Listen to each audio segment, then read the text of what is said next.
I'm doing well. Thanks for having me. Hi, everyone. So we just wanted to chat with you a little bit about just your experience on the show. I know that we didn't get to see anything past your reaction.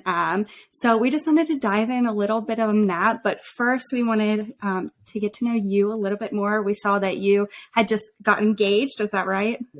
Yes, that is correct. So I'm recently engaged. I can go a little bit, I guess, into my backstory. So attended Texas A&M University, got my bachelor's degree in psychology, minored in business, went straight and got my master's in human resource management. Now I work for a Fortune 50 company as an HR representative or generalist. So super passionate about that work. And then personal life, recently got engaged to my college sweetheart. We've been dating about 5 years now. And he's a college football coach. So happy wedding planning and doing all the things. I always love that time of life, though. I know, yes, wedding so much planning, fun. that's always fun. Yeah, you do. Have one. Oh, absolutely. That was like the second. I booked the venue first thing, and then the wedding planner was the second. She's yeah. Emily, do you have any other questions before we get Yeah, I kind of just had like a fun little question because, like we said, so you're on Love is Blind season 3 as BArtise's sister. But like, had you seen any of the previous seasons of Love is Blind? Yeah, so I can totally go into that. So I have watched every season leading up to. One thing that fans typically don't know is that season 2 and season 3 were filmed like overlapping. Season 2 wasn't released. So this was actually filmed like last summer. So wedding was July 1, 2021. So it's really, there's been a lot of anxiety right until the release date. Like, how are they going to edit you? All the the crops and everything like that. So I had seen season 1 at the time. I was a huge fan. My brother randomly got like an Instagram DM from one of the producers and asked him to do the show. He had never seen it. He was actually trying to watch it while he was like filming it, which was really funny. But yeah, he had never seen the show, so he was just like, why not? Like, let's see what this is about. He had been single at the time, and like just conventional dating wasn't working for him. So he's like, I'm open to it, basically. And he has a huge personality, so it was a fit for him. Do you have any like previous cast members that you really liked? Like, personally, I don't know, I just really loved season 2 and all the girls on season 2, so I didn't know if you had anyone that you really liked from past seasons or couples or anything. Yeah, I guess at the time, I'll speak then. I love Lauren and Cameron, and their producer was actually my brother's producer as well. So shout out to Michael, he was fabulous. But yeah, I really like that couple. Yeah, I love them too. I follow her on Instagram, and she's like, well, I used to live in Atlanta too. So I lived there when I watched season 1. I was like, oh my gosh, like, this is so cool. All these people are like in my backyard basically, but I never saw anyone. So. I was like, did you run into any of them? I wish.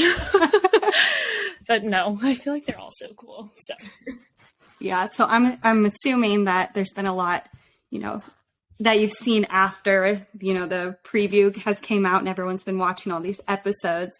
And the big thing that we saw was your reaction when you guys were all kind of in the kitchen and they were talking about their private conversation that they had about children with Down syndrome. And we saw your reaction, and then that was it. So if you don't mind going into a little bit of that, because we were so, as a mom in the Down syndrome community, I was like, no, I want to see more. I want to see what, what your experience is with kids with Down syndrome. So if you want to go into a little bit of that. So I definitely appreciate you, 1, having me on the show, and then 2, allowing me to like share my kind of side. So I will say it was a very, very choppy edit, which most people can kind of tell if you just watch it, but it wasn't Nancy immediately saying that and then me crying. Like, that's not what happened. I was going into stories about how I've always been passionate about that work. So I'll just start from my background. So high school, I volunteered. We had Best Buddies, Friends Having Fun, which is very similar to like a Best Buddies concept. So I go on different field trips with them. Oh, I'm so sorry. I'm getting a work Zoom call. That's so embarrassing. It's okay. So sorry. But basically, I volunteered, yes, in high school for an organization called Friends Having Fun that was just at my local high school. And it was kids on the spectrum, just with disabilities in general, and just working with them and allowing them just a normal high school experience. And so it was actually really big at my school. Like, I ate lunch with these kiddos every day. Like, there was no, like, I will say, like, I loved my high school because of that reason. Like, there was no, like, no one really bullied them. There was no animosity there. Like, it was just a very loving, encompassing school. And then I went on to attend Texas A&M University. There I did volunteer with Best Buddies. And then another program there that A&M has that I absolutely adore, it's called the PASS program. So if you're a more high functioning adult or a student with disabilities, you can attend Texas A&M's PASS program. So they actually get to like move to campus to College Station. And it's like a year-long program, and it teaches them just life skills. So like how to catch a bus ride. And it teaches them skills and like so they can apply it to the real world and get jobs eventually. So some of my best friends that I met in college, they actually lived right next to me, and 3 of the girls were in that program. And they're fabulous. One worked at a daycare, one worked as like a checker at a local grocery store, and then another one worked as a hotel, like checking guests in and just helping them get situated. So it was a very, very cool program that I'm so proud of, and I still keep in touch with those girls. So in that moment, when I heard my brother's fiance said what she said, I just imagined like my friends in the room hearing that, and I was so close. I am still so close to them. So I hear like all the hate sometimes the outside world can have, how sometimes they're discriminated against, how they sometimes can feel more unloved than like, I don't want to say the normal human being because they are normal human beings, but the typical person, right? So it's just really, really saddening is what I would say. And that's why I got so emotional. And that was kind of my reaction. So I guess too, like with the editing, like, you know, we saw you say to your brother, like, I'll talk to you after this or something along those lines. Did you ever get the chance to talk to him and say these things to him? Oh yeah, absolutely. So like, in the meeting with Nancy, my brother's fiance, it was like 4 to 5 hours long. So like we had in-depth talks, right? And like me and my brothers we're like best friends. So he's met my college friends. They'll be at my wedding. Like he knows my stance on it. And then he's also like, some of his best friends have siblings with Down syndrome. So like he has been, I wouldn't say like he's been involved with it. And even through me, he knows like they're humans, that they deserve to be here, that they're freaking blessings. Like they're awesome. They're filled with joy. And yeah, they just have some of the best outlooks on life. Yeah. So I guess my other question, like to piggyback off of that was that conversation filmed? And like, did they have the chance to use that conversation, or did they just not use it? Or what did it happen maybe later? Well, we had multiple conversations. So some weren't filmed, some were filmed. So like after that initial conversation, I guess, with Nancy and my family, like in the main room, then they took us off like in the front to like film another scene, like kind of my brother asking for my approval. And then there we kind of had a more in-depth conversation, I believe, about it. I mean, again, we filmed July. Right. It was actually filmed in June because the wedding was July of 2021. So it's been a long time, but me and my brother definitely had conversations about it. I'm not sure if they were aired. However, I did air where I was coming from before it cut to me crying, if that makes sense. Yeah. And I know that at your brother's tux fitting, he had like briefly mentioned like this family meeting that you guys had. Was that just like you, him, and your parents, or like was Nancy there too? Was that kind of where you guys got to air all that out? Yeah, so that would have, if he mentioned the family meeting at the Tux, then that would have been something they filmed. So it was probably that meeting that he was referring to that was in the previous episode. Yeah, that was like 4 or 5 hours, and we only got to see like 2 minutes of it. Right. And I mean, to be fair, like it's 11 hours, they have 5 couples. So I get they can't include like everything. But yes, that's correct. Yeah, I think, well, more of the like pro-eugenics kind of like language that was happening. I know that for us in the Down syndrome community, we just really wanted to see all of that. You know, like we don't care about the other couples. Like we want to see this like raw moment. So I'm glad that we have this opportunity to talk to you and kind of, you know, hear what else happened and hear where your background came from. So, and I think the biggest thing for me was just like the ableism, right? Like it's just, I just hate that it was, you know, shown on national TV or bigger than national TV. I think, I don't know how many shows it hits, but it was like the #1 show on Netflix. I think it's still on the top 10 right now. So that's just, I think that's what hurt me the most is knowing that this is filmed and knowing like, that people are going to see it and get hurt by this, right? And I mean, obviously it's impacted y'all. So that is what hurt me as well. I just wish, I guess it could have been either off camera or like as a viewer of the show and not really, I guess I don't really know, who you follow on Instagram, but obviously Kayla and I, since we are in the Down syndrome community, a lot of our following and people who we follow also have children with Down syndrome or have Down syndrome themselves. So we saw a lot of like flashback about this, like someone like you who's kind of out of the community. Did you see the kind of flashback that was happening from the Down syndrome community, or were you kind of... Yeah, I saw some of it because they were messaging me, or my brother would show me like some of it. But I don't think I felt the full rapture of what it was too. And like, I think for me, I also didn't want to relive it, as bad as that sounds, because it was so like in that moment, like obviously I teared up and I still am passionate about it. But I think I kind of shielded myself a little bit because it breaks my heart, like just full transparency, like it breaks my heart. And so I saw a lot of messages of love, I will say, from like Down syndrome community and people with disabilities. And like that was amazing to see. Yeah, I guess just as a parent and, using our voices for our children, because they can't speak for themselves yet. And hopefully one day they can, like, it does go to show like, okay, like as a mother, like, yes, this is getting out to other people and, our voices are being heard in other communities. And so that's really good to hear, I feel like, as a mom. Yeah, no, especially if something that felt so big in our community. Yes. Like it felt like it was like, I don't know, like somebody had announced like this war or something. Like it felt huge for us and everyone was talking about it. And I wasn't even watching the show at the time. So I was like, trying to fast forward to just see their clips to like figure out what the heck was going on. And so I think, well, for me, and I think Emily too, our biggest concern, because I had a prenatal diagnosis. So I was in the shoes of, I'm watching the show pregnant. I just had a prenatal diagnosis, and this is the information I'm getting from somebody who's speaking as a professional speech therapist who's been involved with all of these kids and families. So I think for me, I was worried that it was going to sway someone to make a decision just based on a blanket statement. I don't know. Do you have anything that you would like to say to those moms who might have had a prenatal diagnosis and they only have heard this side of it?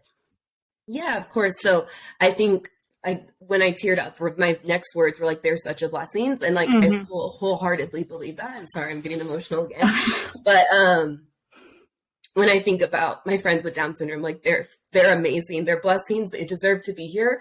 Obviously make the best choice for you. But I think like now with social media, with these groups of women like you, like there's so much support and there's so much that even we're doing in my workforce. So like personally in my company, we're trying to get more individuals with disabilities employed with us. So like the world is changing. We're in 2022. It doesn't just have to be a box.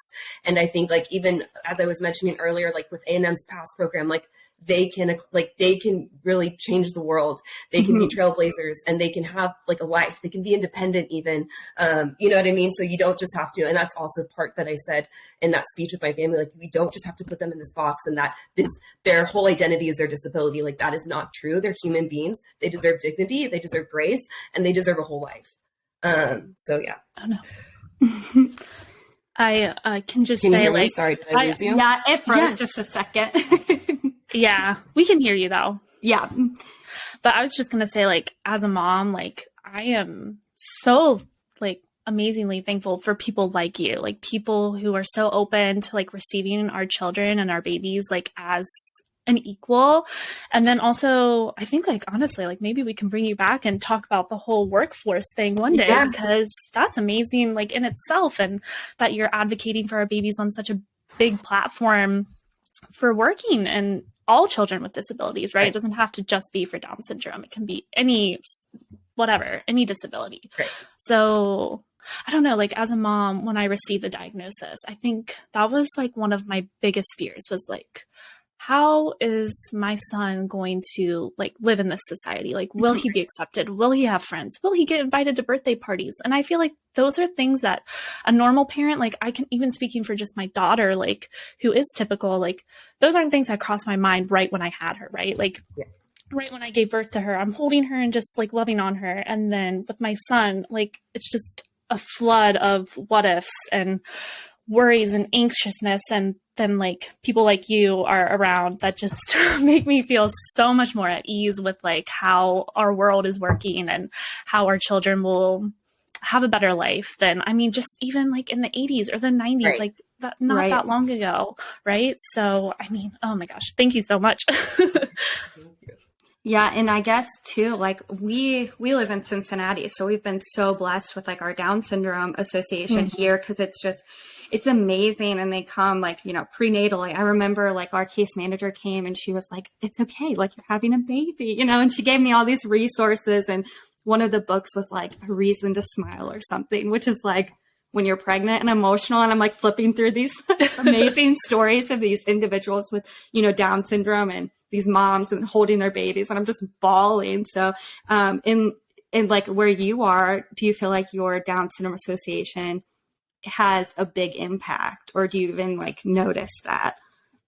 So I can't speak specifically for Down syndrome, and I sorry, I should have probably done some more research before joining, but I know, like, I've touched, I guess, people all, like, not just only on the spectrum, but like autism and not just Down syndrome, I guess. So like my like best buddies and friends having fun, like it encapsulated like almost all disabilities, if that makes sense. Yes. So I'm not fully aware of what my association's doing, but I know in Texas, like Best Buddies is a huge organization, and it's everyone, right? It encompasses everyone with any sort of disability. And I was looking at some facts the other day. I think it's like 1 in 4 now, right? Like it have some sort of disability, whether it's recognizable or not. So that's a huge, huge portion of the population. Yeah, absolutely. That's a big number too. I should know those ratios. No, I don't know any statistics. Sometimes that's better though. Like sometimes just like, I don't know. I feel like when we first came home with Theo and we were like, we just like kind of closed off a little bit. Like we were like, I don't know, this is our first baby. Like we don't want to see him as like a baby with Down syndrome. We want to figure out like how to be first time parents. So I said it before. That's why I was so emotional when like all of this stuff kept happening. And I'm like, I just kept picturing those moms that either like just brought their baby home from the hospital or pregnant, and I'm pregnant now. So like everything's just been making me very emotional. Well, I think you bring up like an interesting point, right? Like you don't want to see the disability first. And that's kind of like what we would advocate in like Best Buddies and Friends Having Fun. It's human first and then disability, right? And that's how you're supposed to address it. Like you never say like, oh, someone with Down syndrome before the person essentially, or their diagnosis before the human. So I think that's huge too. And that's kind of, it gets into ableism again, right? And just making a more inclusive world. Yeah, that like person first language of like this. Yeah, Luca, who has Down syndrome, not Down syndrome baby, or right? Exactly. Whatever. But of course, you know, one day when he can use his own words, he'll tell me what he wants, and we'll just do that. Yeah, well, hopefully the world. I mean, it seems like it's getting better, you know, especially like we're kind of in Cincinnati, so we're like in our little bubble of like, you know, our community and all of our friends, but getting more involved in social media and stuff, I think it's getting better, and there's more resources for new moms. Because I know like when you first get your diagnosis, you're like panicking, trying to figure things out, and all of the, you know, articles about this whole situation, and, you know, and we were like, this stinks. Like, this is the only thing people are hearing. So, yeah. Yeah, it just left me with that, like, you know, I had seen a lot about it on Instagram, like clips of the whole segment of your meeting or whatever on Instagram. And then I like went to go watch the episode, and then I saw you tell him like, oh, we'll talk about this later. And then it kind of just went away with that. And it just left me like craving so much more. I'm just like, I just want to hear her side. And then that's when I told like Kayla and I kind of came up with this idea, like, well, why don't we just go ask her ourselves? Yeah. You know, if they're not going to show us, like, let's just go ask her ourselves, because they're not, you know. So, but I did actually want to ask you one question about your high school program, because I kind of did something similar, actually, funny enough, in high school. It was a period, though. I guess that's what we called our class, was a period. And I took 2 children with Down syndrome and then one with cerebral palsy with an aide to gym class every single day. And like, oh my goodness, like it really just is like, they just have, I mean, even still, this is over 10 years later now at this point, they still have a piece of my heart in them. Like, I still remember their names. I remember just all these funny little things that they did. And so was that like a class? Was it part of a curriculum, like a class that you could take, or was it extracurricular? It was definitely just extracurricular. Now, sometimes it would overlap if there was like field trips, like once a month we would take them to either like HEB, which is like a local grocery store, or to the bowling alley, because bowling's like a great all-inclusive sport that all kiddos and students can participate in, which was awesome. Or we did like Special Olympics. We'd have outings like that. And then I had a really good friend. His name was Richard. He was on the spectrum. And so me and one of my best friends from high school, Melly, we tried to find him after high school. And unfortunately we haven't been successful, but he, like how you have memories of people from high school, that's kind of, he was like, we were best friends. Yes. And so I in San Antonio and in different cities, right? I think there's still really good resources, but in San Antonio specifically, we have a facility called the Reddick Center, I believe it's called. And essentially it's for like transitioning from high school into like life, essentially. So it teaches them, how to wash clothes. It teaches people and students with disabilities just how to live, how to catch a bus, how to getting them ready for the job world and careers, essentially. So it's really cool. So a bunch of my students and my friends from my high school went to the Reddick Center after, which is it's hard to, because I feel like when you're a mom, right, getting the diagnosis, like you don't realize all the resources that are there, but there are plentiful. And I think when you like plugging into a community such like you and Kayla have created, like it's so helpful for them and, giving them a peace of mind. I totally agree with that, because I feel like that was kind of some of the points that were brought up with the whole conversation was just different reasons of why, not to go through with something. And I mean, it really is truly amazing. Like with each state too, it's different. And then even within each city, like in Cincinnati, I mean, it was so much more incredible than Atlanta, which is bigger, which is so crazy to me still. And so I totally agree with that. There's a lot of resources out there for new moms. And, when you first receive the diagnosis, I feel like you don't immediately go searching because you're still kind of like internalizing the diagnosis. But once you're ready to like get out there and kind of start looking, there's so many resources available.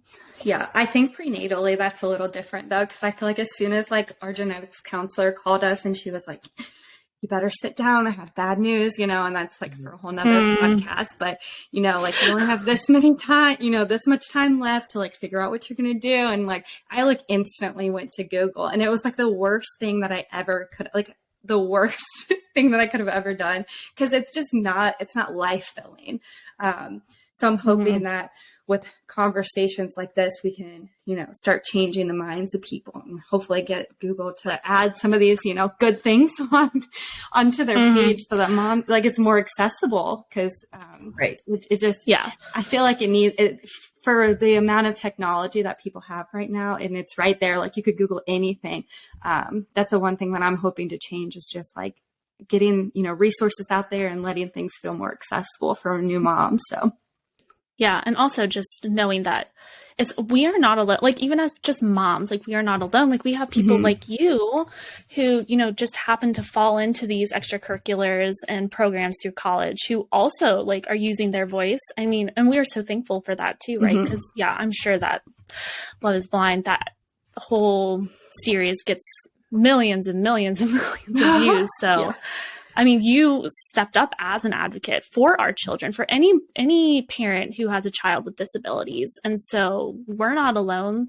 We have people just like you who do not have a child or a sibling with a special need or anything to also use your voice for our children. So we're just thankful for that as well. Yeah, no, absolutely. And I'm thankful for your brother's response too. I know that he got a lot of hate and stuff, but I'm like him saying, this is your child. Whatever happens, you just like, you adapt to whatever those needs may be. And I was like, that is such a good answer. Like, cause that's true. Yeah. Like we don't know what our baby, even if we had prenatal diagnosis, like our baby could come out with any sort of thing.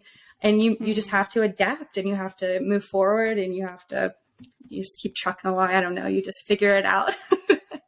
I feel like his response gave me a lot of respect for him as well as a mom. I'd love to have your brother on our podcast too. You tell him that. I kind of asked him.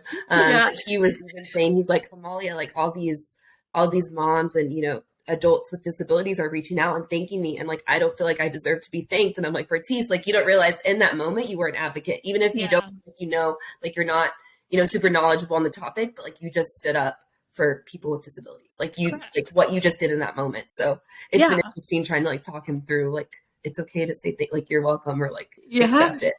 I mean, I can speak for myself, but that's about it. But I mean, when I saw his response, I'm like, clap for you, like, good job. Yeah, I totally agree. And those are hard conversations too, to have. I mean, like, we don't have cameras in our face all the time, like, and even like starting this podcast, we're like, oh, I don't know, like if we like say the wrong thing, like what's going to happen. And, you always have to be censoring yourself. So I think he did it. You did a good job. Yeah. Like, I feel like I wish we could have seen more of that side of him. Mm-hmm. Because I feel like we didn't get to. And do you feel the same way? Yeah, I mean, I know my brother, right? And obviously, but I think he's a great guy. So yeah, it's the edit that they want to give you, unfortunately. So he's surviving with it on to bigger and better things, but I'm still Yeah. Well, I mean, that was a long time ago too, or yeah, that's what exactly. He was 25. He's now 27. So oh wow, it's been a while. Yeah, that is so crazy. So is he your younger brother or your older? He's brother? older. So I'm about to be 26 next week, actually. So yeah. Okay. Oh, so you guys are pretty close growing up then. Yes, we're like best friends. So thank you. We're like 15, 16 months apart. So yeah. Oh, that's like what my babies are. So Nico, she's they're 17 months apart, and like it was really hard to decide, like, do we want another baby so close? But she's like his best friend, and she just loves him so much, and I know that she's going to be a great advocate for him too later on in life. So I always just love hearing that. Friends is what I will say. Yeah, me and my brother were like, we told everyone we were friends growing up. Yes. Oh, Kayla. I was just about to ask, did you ever get asked if you were twins? So you guys were just one grade apart then?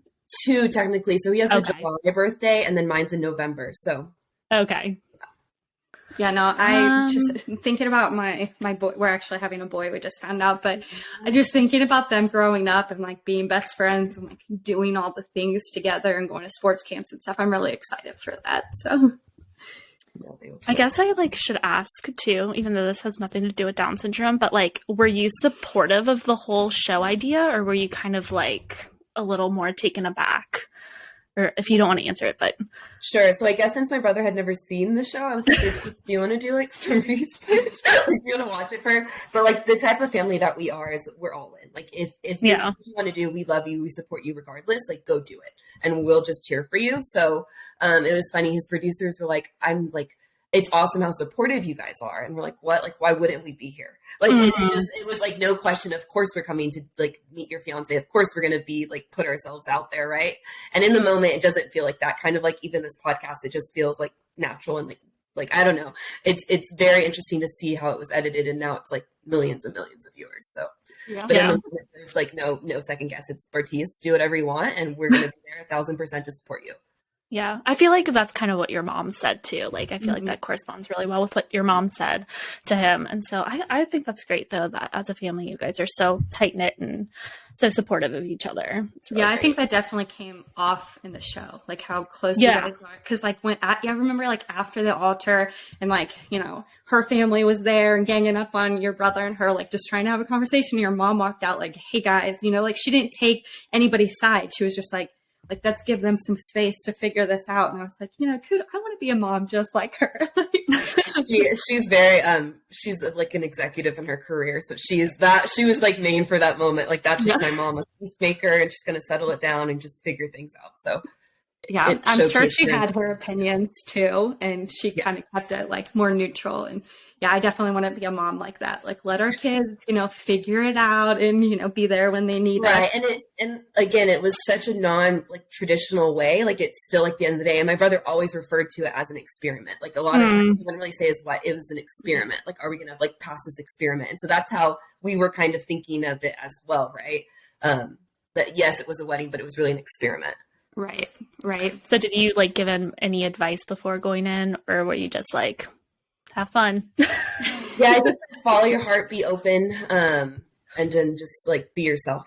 And then he called us 3 weeks later and he was engaged because they take like your phones away, so you can't talk to anyone. So yeah.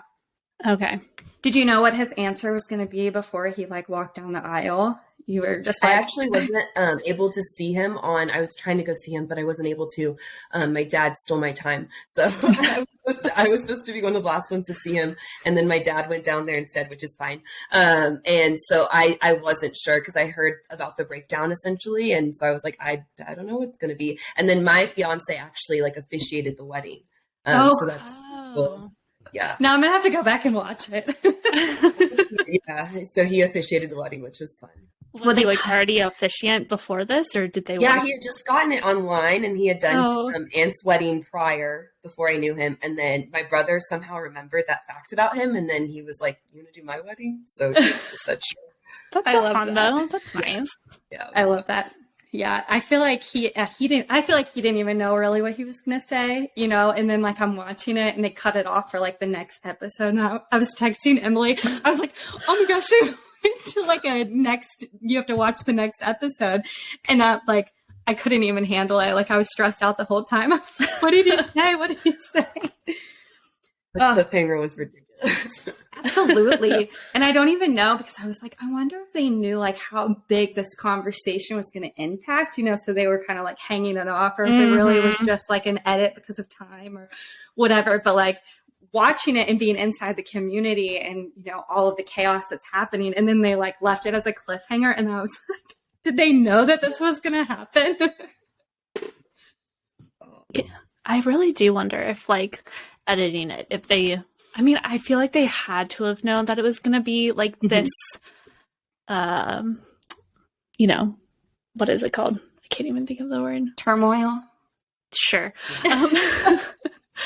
Like, just because they kind of had one segment first, and then they brought in your family, and then they kind of went with that narrative when they showed your family's meeting. So I feel like they kind of did know, but I don't think that they thought it was going to go the way that it did end up going, with like more of the pro-eugenics route and ableism. I think they were kind of trying to hit for a different point, which I think they did end up putting a like note out saying that they stand with everything, but I'm like, I think that they're just referring to like, you know, pro-choice, pro-life, right, which is not what we're focusing on. Yeah. And I think outrage came from a different point that they weren't trying to hit on. So no, agreed. And that's why I wish they would have shown more, because I think it made it look very polarizing in the moment when you couldn't hear my spiel about my past like advocacy and works. Yeah. Yeah. Well, we are so thankful that you took time to talk to us. Emily, do you have any like last minute things you want to ask? I don't really. I just want to say thank you so much for using your voice for our children. I think I can't speak for every single parent out there who has a child with Down syndrome, but I would say a majority of them are so thankful for you and your voice, and even your brothers too. We are so thankful for you guys and just standing up for our children. Thank you. And thanks for having me on the podcast today. And I appreciate the work that you're doing for the community and, you know, for the future moms, for the future babies that are going to have Down syndrome. Yeah. Right. Yeah. Well, it's going to impact. Maybe one day we'll have you back on to talk about the workspace and what that looks like for the future. That's really in our, like, if you think about it, it's like in our D&I, so like the inclusion part of it. And that's really what we're focusing on. But we do have some third-party groups that we're working with that are offering us some really cool solutions.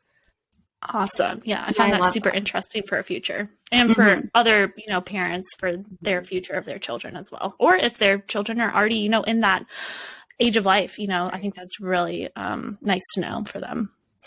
Yeah, absolutely. Okay. And if your brother ever wants to hop on, you let us know. Let him know. Yes. All right. Thank you so much. Thank you. All right.